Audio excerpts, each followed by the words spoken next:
एक गांव था राम रतन, जिसमें महेश नाम का एक गरीब किसान रहता था। महेश अपनी पत्नी उमा और बेटी गीता के साथ रहता था। महेश बड़ा ही मेहनती और ईमानदार व्यक्ति था। महेश की बेटी गीता 21 वर्ष की हो चुकी थी। फिर एक दिन, सुनिए जी, अब हमारी बेटी 21 वर्ष की हो गई है, उसके लिए कोई अच्छा सा रिश्ता देखो।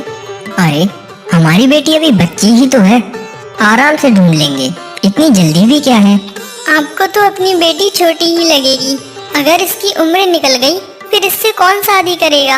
अरे गुस्सा क्यों होती हो, मैं अपने दोस्त रामू से बात करूंगा, वो हमारी बेटी के लिए एक अच्छा सा रिश्ता लेकर आएगा।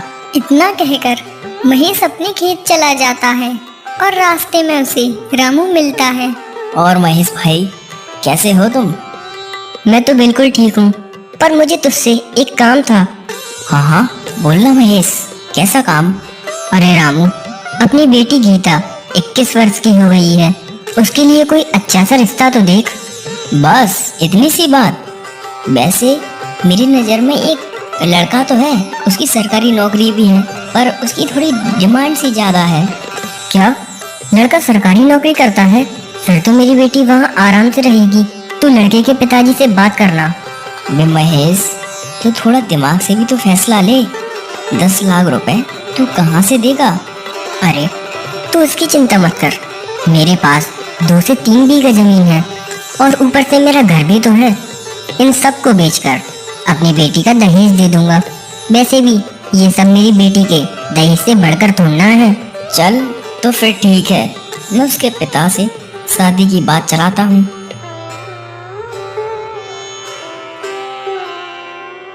श्याम को महेश अपने घर आता है।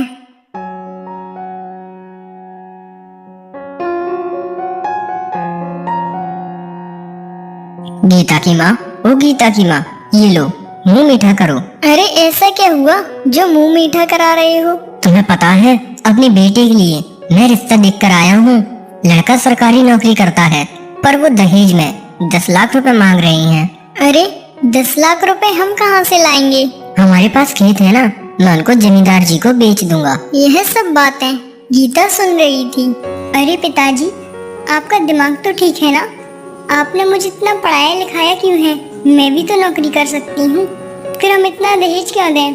अरे बेटा, ये तो हमारे बुजुर्गों के बनाए हुए नियम है। हमारे समाज में कोई लड़की नौकरी नहीं करती और उसे ससुराल जाना ही पड़ता है। अभी तेरे पिताजी जिंदा है ना, मैं अपनी बेटी की शादी बड़ी ही धूमधाम से करूंगा। एक हफ्ता बीत जाता है और लड़के वाले महेश के घर आते हैं।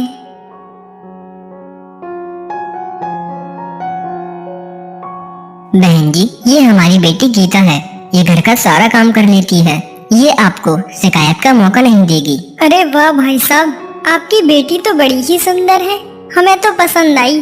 और ये हमारा बेटा ऋषि है, सरकारी नौकरी करता है, सरकारी। वैसे हमारी कोई डिमांड तो नहीं है, मगर आप अपनी बेटी को कुछ देना चाहें तो दे सकते हैं। अरे बस बहन जी, वो सब मुझे रामू ने बता दिया है, बस आप शादी की तैयारी कीजिए। अरे कैसी बात कर रहे हो, ये सब तो हम देख लेंगे। चलो अब हम चलते हैं। ऐसे ही कुछ हफ्ते बीत जाते हैं और महेश अपनी बेटी की शादी में जुट जाता है। महेश दिन रात मेहनत करता है। फिर एक दिन, अरे महेश, तू तो बड़ी मेहनत कर रहा है और अब तूने रात को भी काम करना चालू कर दिया। अरे भैया, कभी आराम भी कर लिया कर, वरना किसी दिन बीमार पड़ जाएगा। अरे महेश, भगवान ने एक ही तो बेटी दी है, अगर उसकी भी शादी धूमधाम से नहीं करूंगा तो मेरा बाप बनना ही बेकार है।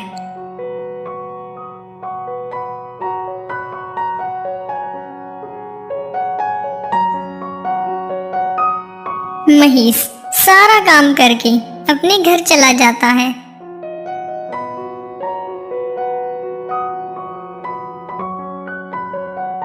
अरे श्याम, काम कैसा चल रहा है? किसी भी चीज की कमी नहीं होनी चाहिए। अरे महेश भैया, बस आपके घर की सजावट तो कर दी है और अब थोड़ा सा बस बाहर का रह गया है, उसी को कुछ ही देर में निपटा दूंगा। ठीक है, जल्दी जल्दी कर दो, शाम होने ही वाली है। आखिर आज मेरी बेटी की शादी हो ही जाएगी। इतना कहकर महेश घर के अंदर चला जाता है। माँ, मैं अपने खेतों के पेपर लेकर जमींदार के पास जा रहा हूँ। मैं अपनी सारी जमीन जमींदार को बेच दूंगा। ठीक है, आप जाइए। महेश अपने जमीन के पेपर लेकर जमींदार के पास जाता है।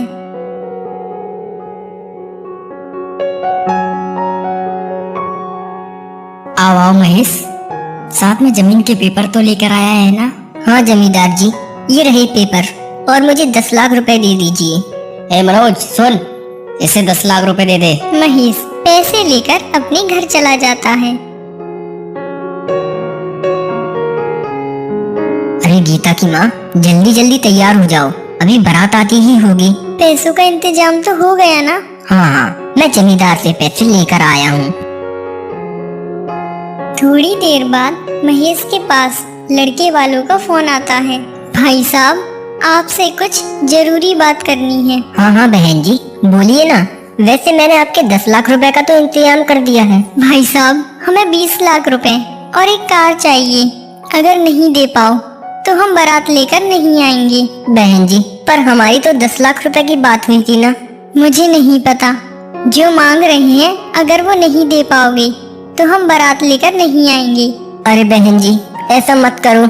हमारे यहाँ किसी की बारात लौट जाती है तो दोबारा उस घर बारात कभी नहीं आती। मेरी इज्जत रख लो, वरना मेरी बेटी की जिंदगी खराब हो जाएगी। उससे हमें क्या, हमने भी तो अपने बेटे को पढ़ाने लिखाने और खिलाने पिलाने में पैसे खर्च किए हैं। ऐसे ही तुम्हारी बेटी थोड़ी नाराज करने लगेगी। अरे बहन जी, मुझे 2 दिन का वक्त तो दीजिए, मैं आपसे दया की भीख मांगता हूँ। चलो ठीक है, अगर 2 दिन बाद करोगे तो 30 लाख रुपए और एक कार का इंतजाम कर लेना, वरना हम नहीं आ रहे। ठीक है बहन जी, मैं आपको 30 लाख रुपए और एक कार दे दूंगा। कुछ देर बाद महेश की बेटी की शादी हो जाती है और गीता अपने ससुराल चली जाती है। फिर अगली सुबह उमा, मैं अपने घर के पेपर लेकर जमींदार के पास जा रहा हूँ। मैं अपना घर भी बेच दूंगा। महेश अपने घर के पेपर लेकर जमींदार के पास जाता है।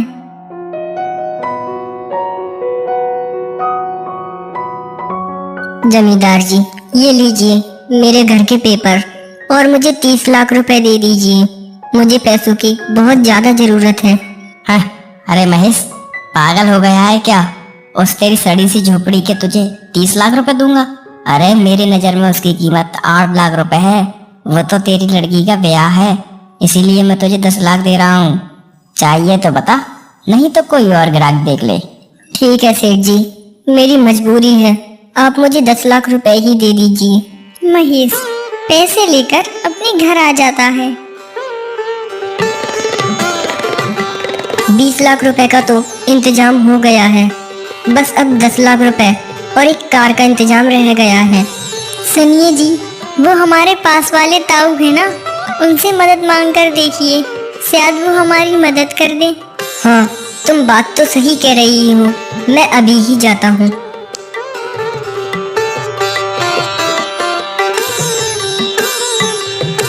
ताऊ जी, मुझे 10 लाख रुपए की बहुत जरूरत है, अगर आप पे हो तो मुझे दे दीजिए, मैं आपकी पाई पाई चुका दूंगा। अरे बेटवा, कैसी बात कर रहा है तू तो मेरे बेटे के समान है और गीता बिटिया मेरी पोती जैसी है। अब बेटा मैं तुझे तो पैसे दे देता, पर मेरे पास फिलहाल में कुछ भी पैसे नहीं पड़े। ताऊ जी, थोड़े बहुत ही दे दीजिए। अरे महेश बेटा, तुझसे बोला ना कि बेटा मुझ पर थोड़े बहुत भी पैसे नहीं हैं। महेश रास्ते में अपना उदास चेहरा लेकर जा ही रहा होता है कि तभी उसे रास्ते में उसका दोस्त रामू मिलता है। अरे महेश, तू इतना उदास क्यों लग रहा है भाई आज? भाई रामू, 10 लाख रुपए का इंतजाम रह गया है, अगर तुझ पर हो तो मुझे दे दे, मैं तेरी पाई पाई चुका दूंगा। है महेश, मैंने तो तुझसे पहले ही बोला था। वैसे मेरे पास कुछ पैसे तो पड़े भी नहीं हैं, मैं एक सेठ को जानता हूँ, यदि तू बोले तो तुझे मिला भी सकता हूँ उनसे। हाँ हाँ भाई, चल सेठ जी के पास। दोनों सेठ जी के पास जाते हैं और अपनी सारी बातें सेठ जी को बता देते हैं। चल ठीक है, मैं तेरे सारे पैसे दे दूंगा, पर तुझे और तेरी पत्नी को 5 साल तक मेरे यहाँ नौकर रहना पड़ेगा। ठीक है सेठ जी, मुझे मंजूर है। इस समय केवल मुझे अपनी इज्जत और अपनी बेटी की जिंदगी दिख रही है। सेठ सेठ महेश को 20 लाख रुपए दे देता है और महेश पैसे लेकर अपनी बेटी के ससुराल वालों को 30 लाख रुपए और एक कार दे आता है। माँ जी, कल मैं अपने मायके जाऊंगी। हाँ हाँ बेटा, किसने रोका है तुझे? गीता अपने घर जाती है और देखती है उसके घर में ताला लगा है और वहीं से रामू गुजर रहा होता है। अरे रामू काका, घर में ये ताला क्यों लगा हुआ है? माँ और पिताजी कहाँ हैं? अरे बेटा वो रामू काका, मुझे सारी बात बताइए। रामू सारी बात गीता को बता देता है और गीता अपने माता पिता से मिलने चली जाती है। वहाँ जाकर देखती है उसके माता पिता नौकरों की तरह काम कर रहे होते हैं। पिताजी, ये आपने सही नहीं किया। मेरे सुख के लिए आपने अपना सब कुछ गवा दिया। आपने सोच कैसे लिया कि मैं वहाँ आराम से रहूंगी और आप यहाँ इतनी मेहनत करोगे? बेटा मुझे माफ करना, ये मेरी मजबूरी थी। पिताजी, मैं क्या आप पर बोझ थी जो आपने इतना सारा पैसा देकर मुझे वहाँ भेज दिया? मैं तो पढ़ी लिखी थी, नौकरी कर सकती थी, पर आपने मेरी एक नहीं सुनी। आप जैसे पिता दहेज के लालची लोगों को बहुत सारा पैसा देते रहते हैं, तभी तो वो पैसे मांगते रहते हैं और आप पैसे नहीं दोगे तो लड़कियों को जलाकर मार देते हैं। अब इन लोगों की जिंदगी बदतर नहीं कर दी तो मेरा नाम भी गीता नहीं। गीता गुस्से में अपने घर जाती है और देखती है उसकी ननद रो रही होती है। देखिए ना माँ जी, जब से मेरे ससुराल वालों ने सुना है कि आपने अपने बेटे की शादी में 40 लाख रुपए मांगे हैं, जब से ही वो लोग मुझे बहुत परेशान कर रहे हैं और कह रहे हैं जा अपनी माँ से 40 लाख रुपए लेकर आ। पर बेटा, हम इतने पैसे कहाँ से लाएंगे? माँ, भाभी के ससुराल वाले तो कितने गरीब थे, फिर भी उन्होंने अपनी बेटी को 40 लाख रुपए दिए, जबकि मेरा भाई तो सरकारी नौकरी करता है। बेटा, एक काम करते हैं, जो गीता के मायके वालों ने पैसे दिए हैं वो पैसे हम अपनी बेटी को दे देते हैं। यह बात गीता सुन लेती है। खबरदार, जो मेरे पिताजी के दिए हुए पैसे और कार से हाथ लगाया तो जब अपनी बेटी के ससुराल वालों को दहेज देने की हैसियत नहीं है तो दूसरों से मांग भी कैसे सकते हो? तुम्हारा बेटा सरकारी नौकरी करता है ना, तो तुम अपनी बेटी को दहेज खुद कमा कर दो। दहेज के लालची लोग। कुछ दिन बीत जाते हैं और ऋषि की माँ ऋषि से कहती है, बेटा मेरी तबीयत बहुत खराब है, मैं चल नहीं पाऊंगी, चल तू कार निकाल ले। अभी कोई किसी को दवा दिलाने नहीं ले जा रहा, अभी ये मुझे पिक्चर दिखाने ले जाएगा। ये कैसी बातें कर रही है? बेटा तो मेरा है ना। बेटा था, अब नहीं है, क्योंकि मेरे पिताजी ने इसे 40 लाख रुपए देकर खरीदा है। अब ये मेरा नौकर है। इतना सुनकर ऋषि की माँ को अपनी गलती का एहसास होता है। वह गीता से माफी मांगती है और गीता के माता पिता को सेठ को पैसे देकर छुड़ा लेती है। और गीता की सास कहती है, भाई साहब हमें माफ कर दीजिए, हम अपनी सरकारी नौकरी के अभिमान में दहेज के लालची हो गए थे और ये भी भूल गए थे कि हमारे यहाँ भी एक बेटी है। अगर हम जैसे दहेज के लालची हो गए तो सब लोग बेटी के होने पर खुशी की जगह मातम मनाएंगे।